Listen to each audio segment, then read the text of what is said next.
Anabaviku vale aza pupupunye mbasiava fangazanga mbasiava fangaranga isa nandwez mitarange fano zengtimitite aza tominazala faizi misiyanada lambi tambe fangazange zengi funga zengi mete lambi tambe safu safwe zengi funga zengi jomete pupukulava simete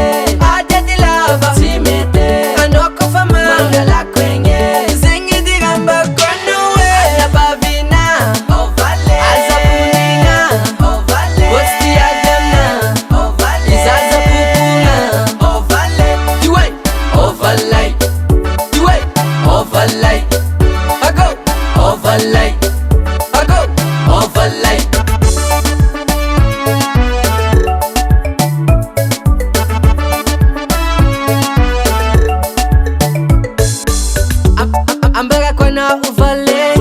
Genatika mutimiade Baviko azavunenge Fatime diamina yeah Bavike nagano kido Timet Bavike nagano kipot Timet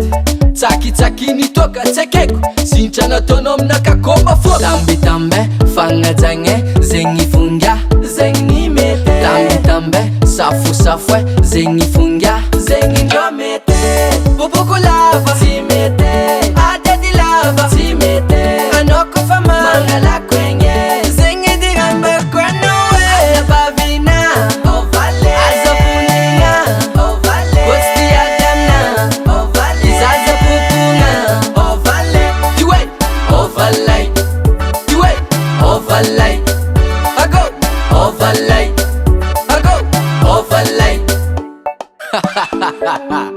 Ano valwan mbweye